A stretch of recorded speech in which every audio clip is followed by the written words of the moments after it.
He asks, if you had to pick a 14 to 16 seed, who would it be and why to pull off the opening round shocker? Well, I am going to go with a team that's top 100 in offense and defensive efficiency. I'm going to go with a team that has a matchup problem at 6'8" from Sheboygan, Wisconsin. He averages 20 and 8 per game.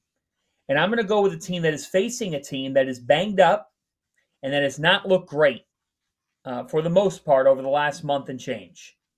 I am taking the Lipscomb Bisons to shock Iowa State. Iowa State coming off of a trip to the Sweet 16, thought to be a Final Four team at one time. I don't think that's not my sentiment. I don't think it's the sentiment of anybody on this show right now. And it's not that TJ Otzelberger's a bad coach. It's not that at all. It's just timing is everything. And that Lipscomb team does guard. They're a top 75 offensive team in college basketball. And, I don't think they get overwhelmed by anything. Jacob Ognachevich is who I'm talking about. 20 and 8 per game. Will Pruitt. This is a guy who, he averages close to 3 assists, but he's at 13 per game. And Joe Anderson shoots 41% from 3. By the way, Ognachevich can stretch the floor at over 40% from 3 as well. They can shoot the 3. They could space Iowa State's defense out. If you're going to beat Iowa State, you have to have perimeter shot making. Lipscomb has it. They're my pick. All right, Jeff. Give me a real super bold one. I'm going to go UNCW as a 14 over Texas Tech. And, I'm going to do it because I think the CAA is one of the better mid-major leagues out there, number one. And Towson dominated the league this year, but you have Charleston in it. And Takeo Siddle's done a great job with this program the last few years. They can really score.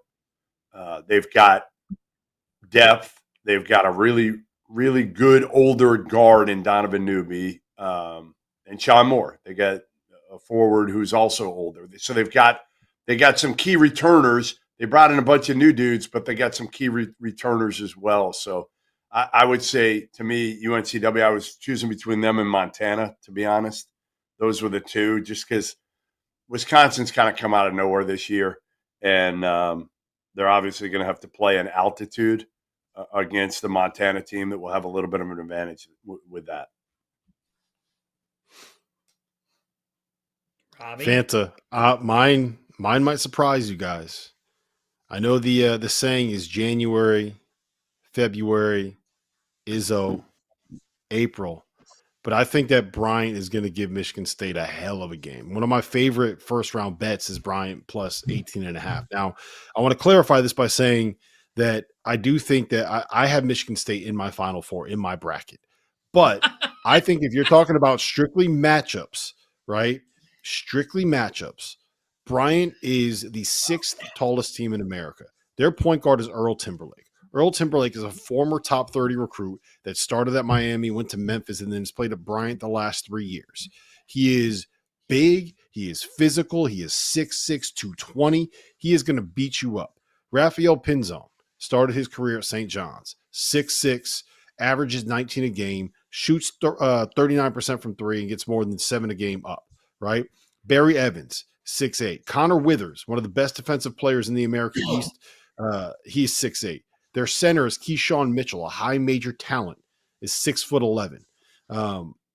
If you look at what Michigan State rolls out there, Jaden Akins is 6'3", Trey Holloman's 6'2", Jeremy Fears is 6'2", Jace Richardson is 6'3". You're going to have more size on this Bryant team than you're going to have on Michigan State. Cohen Carr plays the 4 for him a lot, is 6'4". And what Michigan State prides themselves on is the ability to get to the glass and win the rebounding battle, right? And Bryant can compete with them there. Bryant has size in the backcourt. I think Earl Timberlake is going to cause some real problems. I think if you let Rafael Pinzon get hot, because he could shoot over the top of those defensive guys, I think Bryant's going to give Michigan State a fight. I don't know if they win, but I think that that's going to end up being, out of those, like the 14 to 16 seeds, I think the most entertaining game that we're going to get is Bryant against Michigan State. Man, I just can't wait because it's going to happen somewhere.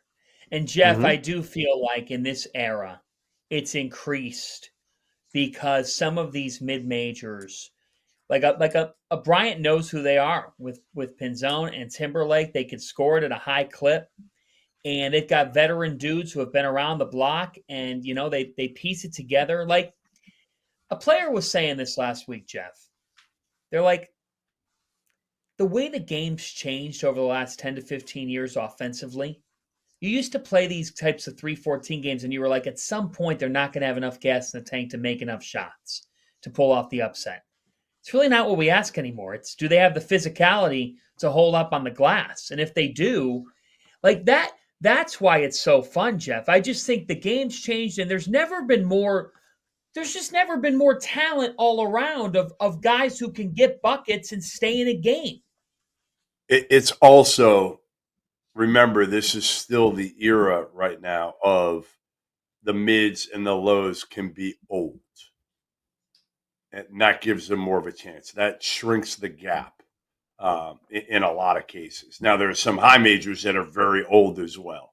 But that's kind of what a lot of these low and mids have done. And a lot of them, again, you look at a UC San Diego, you look at a Bryant, look at some of the teams that advance, High Point.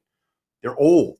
They're old, and that gives them an opportunity in a setting, a one-game setting like this, where they're not completely physically overmatched. Even if you're talking about, a dude who's 6'6" at the 4 spot, well, they could be 6'6", but they're men. They're men going up against maybe a 6'10" freshman or sophomore that isn't quite as big or strong as the undersized format.